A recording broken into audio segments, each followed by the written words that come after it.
한 주간 잘 평안하셨습니까?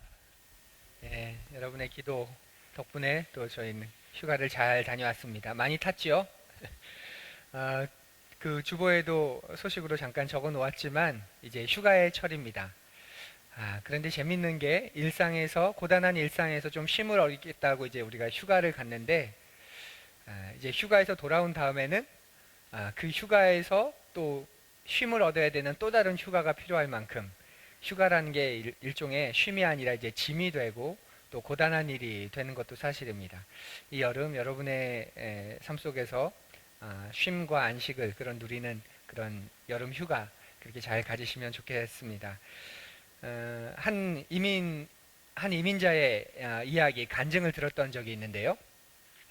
아, 미국으로 이민을 가시고 나서 이제 그곳에서 자리를 잡으시려고 참 고단하게 사셨던 분입니다.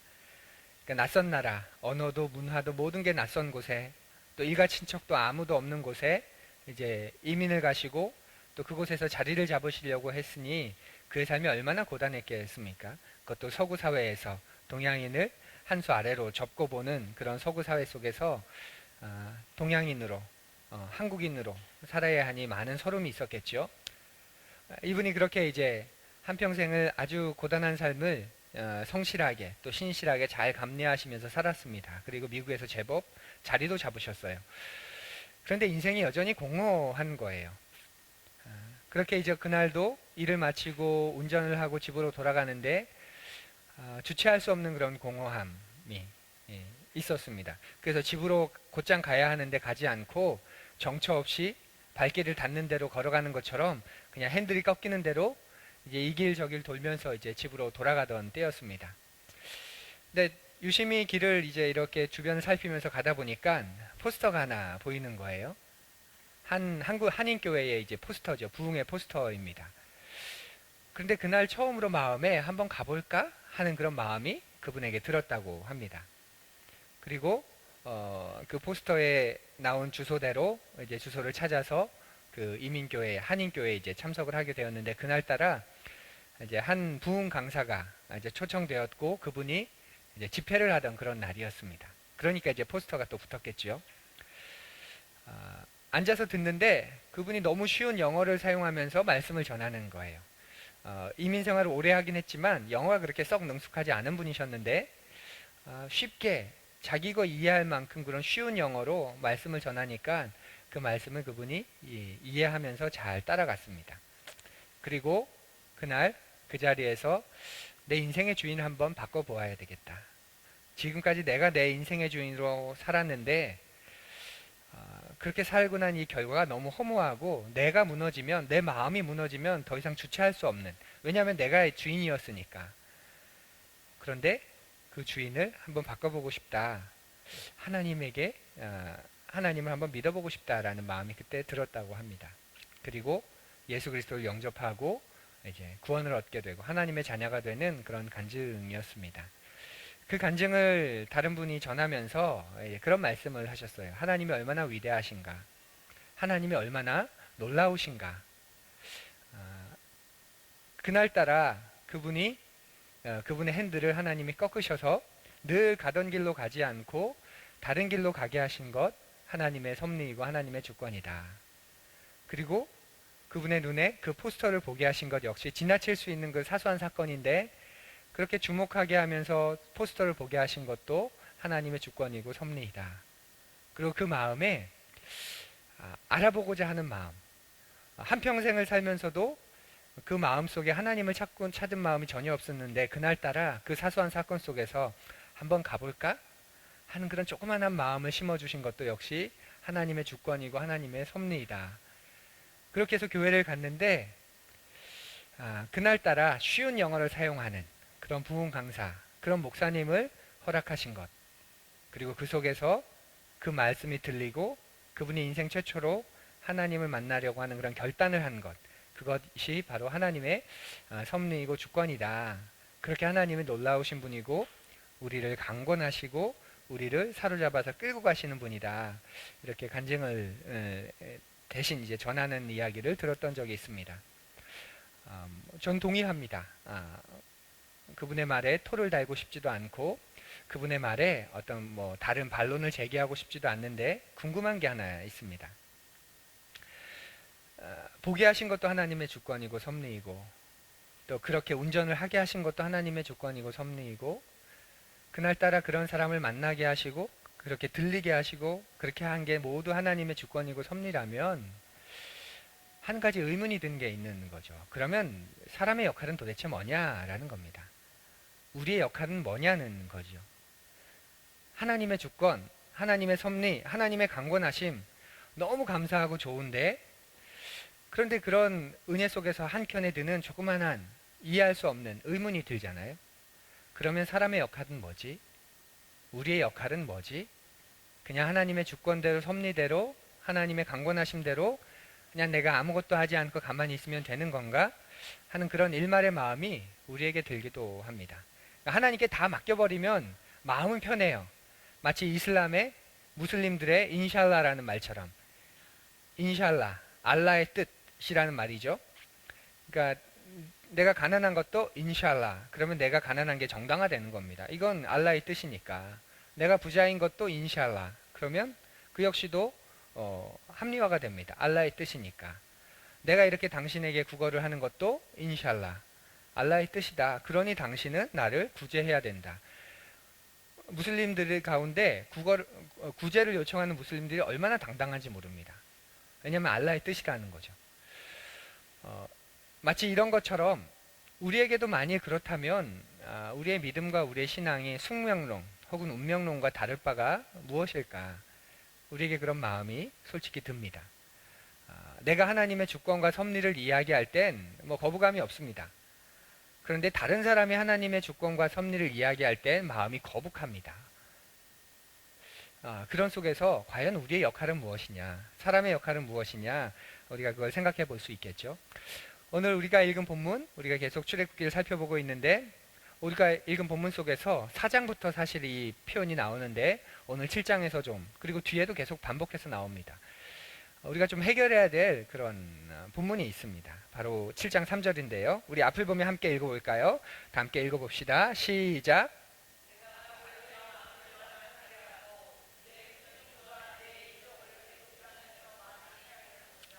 네, 하나님이 이제 모세를 바로에게 보내시면서 지시하시는 말씀이에요.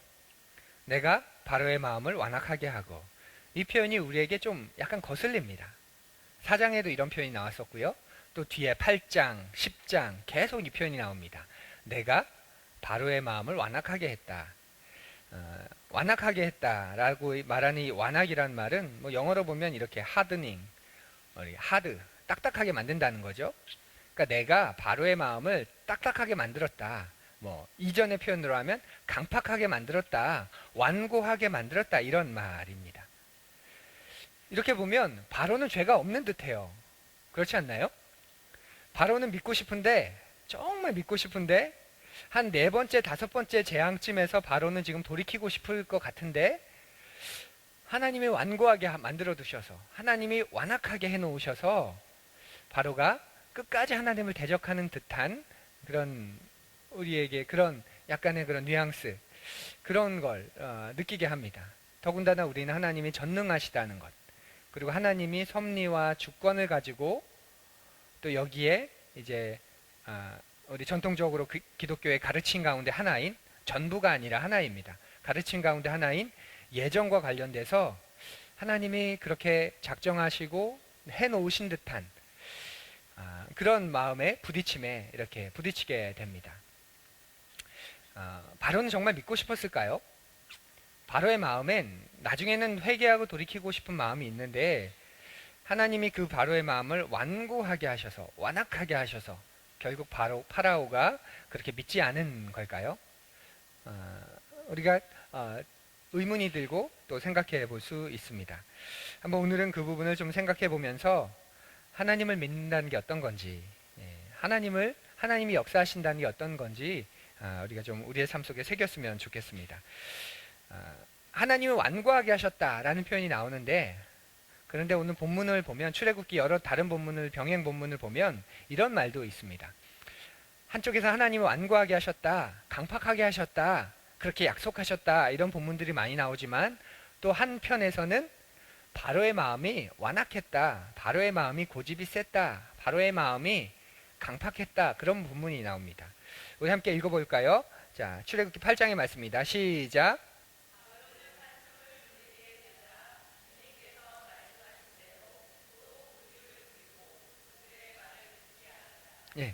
예, 세 번역의 말씀인데요. 재앙들이 계속 첫 번째 재앙부터 찾아오잖아요. 처음 몇 번은 바로가 완강하게 거부합니다. 그런데 자신의 술객들도 다룰 수 없는 그런 재앙들 앞에서 바로의 마음이 이제 좀 겸손해져요, 약간. 그래서 알았다 이렇게 한숨을 돌립니다. 그런데 알았다 해놓고 나서 상황이 모면되니까 바로가 어떻게 하냐면 다시 고집을 부린다고 말합니다. 그러니까 그가 그의 의지를 사용해서 고집을 부리는 거죠. 자, 9장도 한번 볼까요? 읽어봅시다. 시작.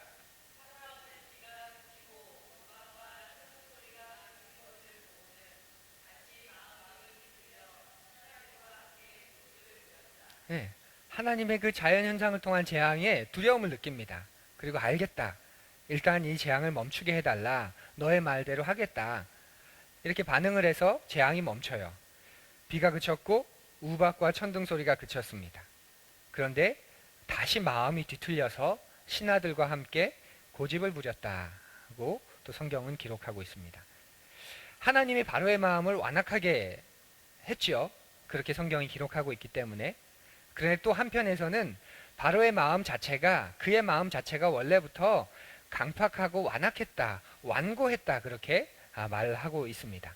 그러니까 화장실 갈 때랑 나올 때랑 마음이 다르다는 우리의 옛 속담처럼 바로의 마음이 유순해진 게 아니라 바로의 마음이 겸손해진 게 아니라 일시적으로 마치 화장실 갈 때와 올 때 마음이 다른 것처럼 급한 마음에 다급한 마음에 그의 마음이 약간 열린 듯해 보였을 뿐이지 그의 마음이 시작부터 굉장히 고집이 세고 완고했다. 성경은 이렇게 말합니다.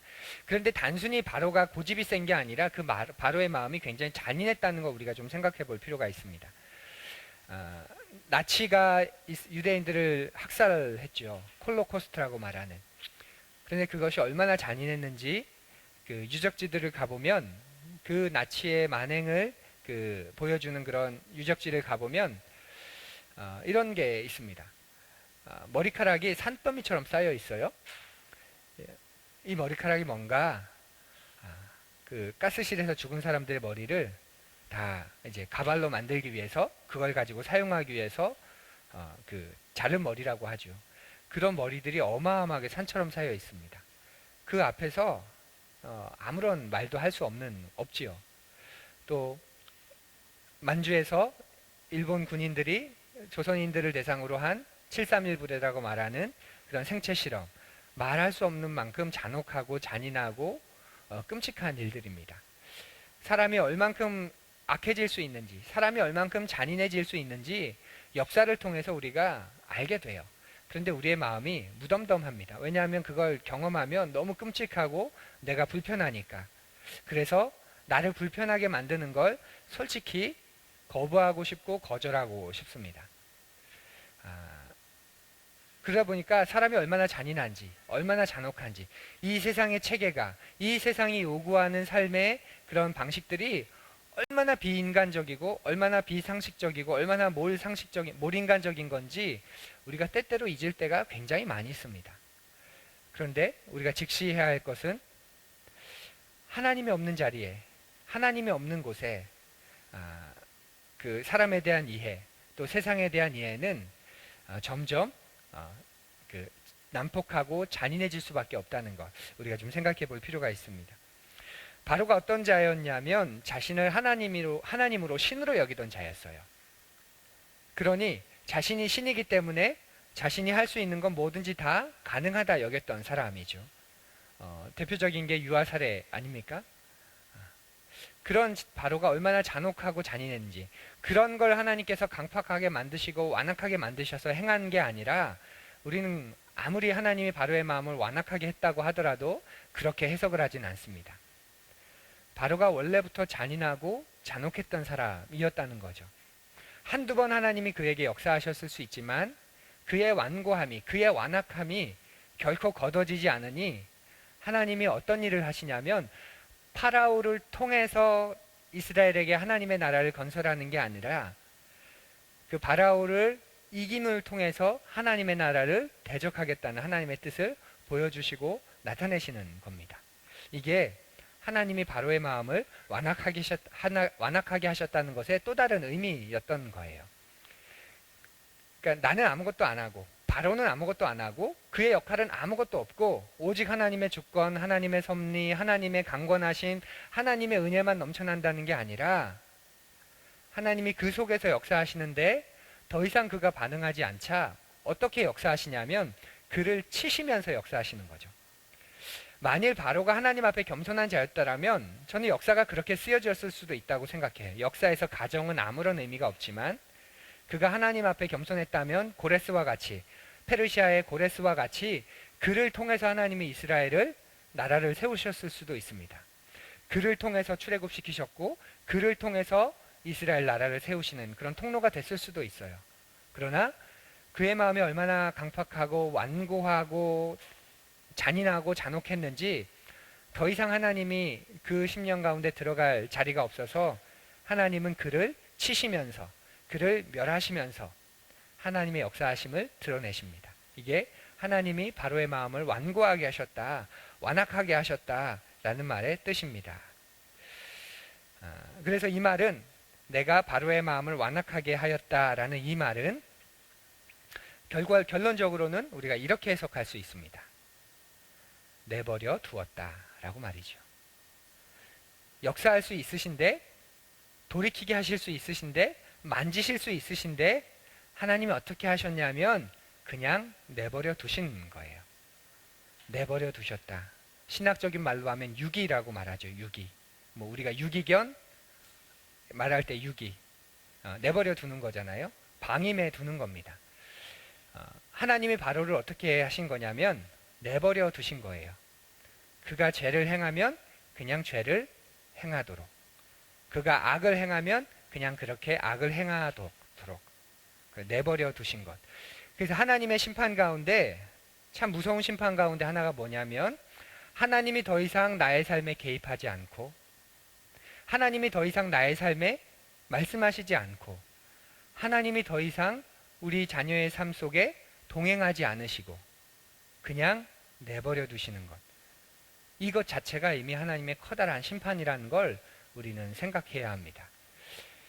동행하시기도 하고 동행하시지 않으시기도 하는 게 아니라 하나님은 그 백성, 하나님의 예수 그리스도의 핏값을 주고 사신 그 백성, 그 인생 함께 하시고 내주하시고 그와 동행하시는 게 하나님입니다.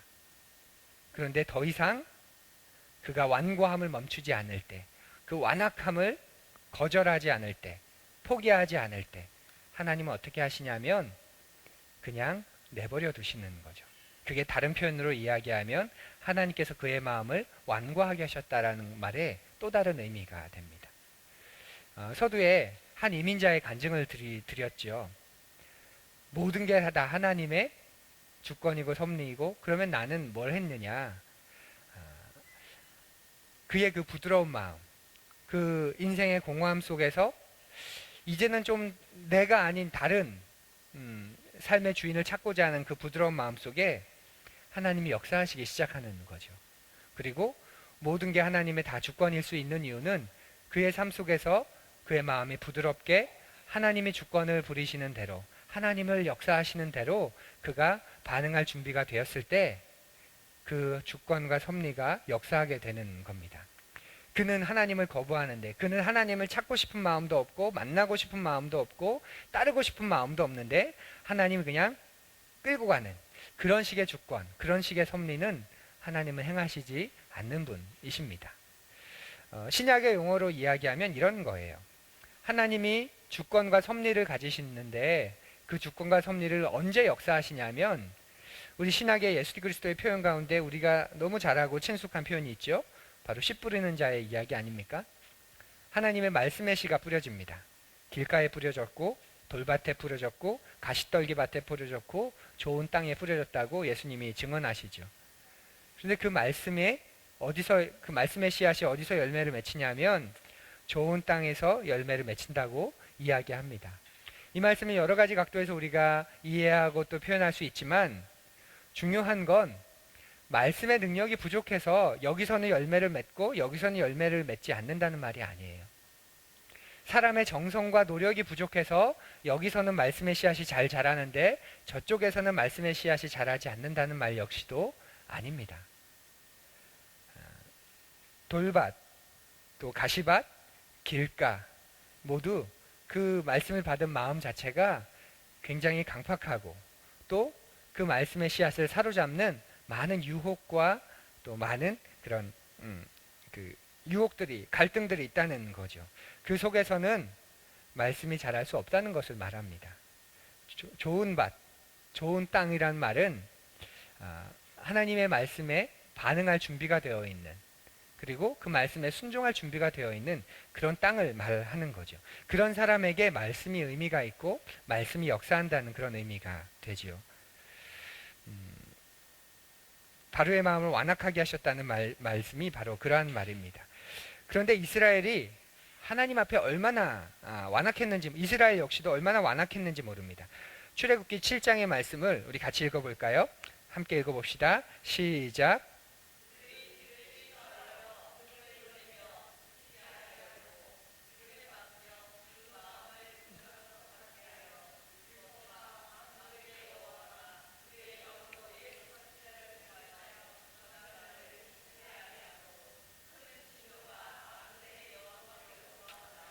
네, 제가 스가랴의 말씀을 잘못 출애굽기라고 고치질 않았는데요. 이스라엘이 멸망당하잖아요. 그때 하나님이 그 멸망에 대해서 뭐라고 해석을 하시냐면 이렇게 해석을 하시는 거예요. 그들이 듣기를 싫어하며 등을 돌리며 듣지 아니하려고 귀를 막으며 그 마음을 금강석 같게 하였다라고 말이죠.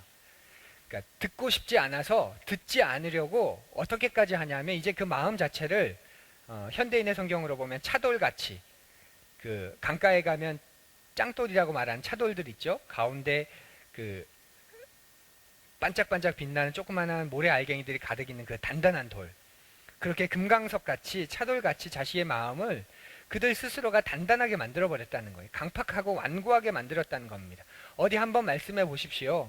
그 마음대로 얘기하십시오. 저는 순종하지 않을 겁니다. 나는 따르지 않을 겁니다.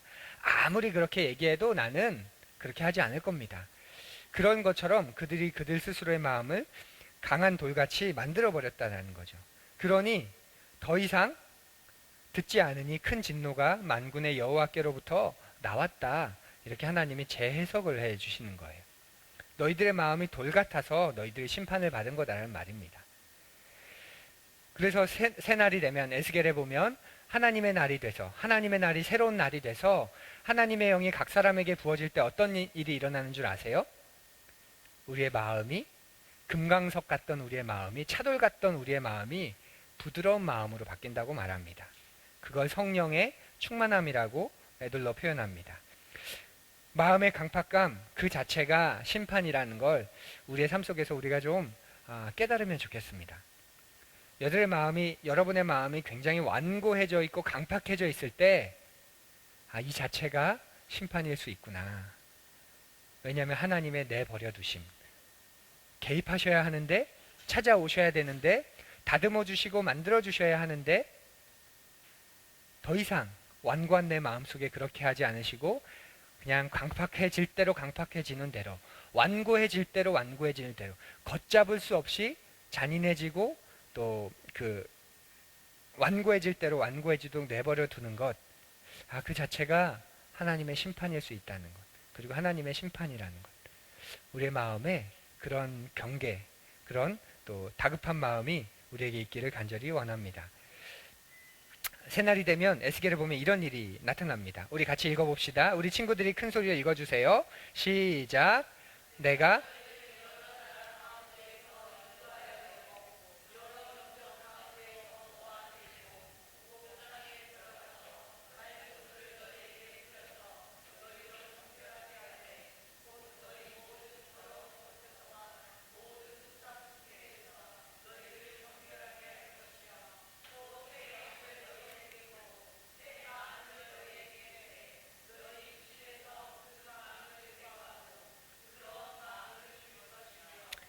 새 영과 새 은혜를 우리에게 부어주시죠.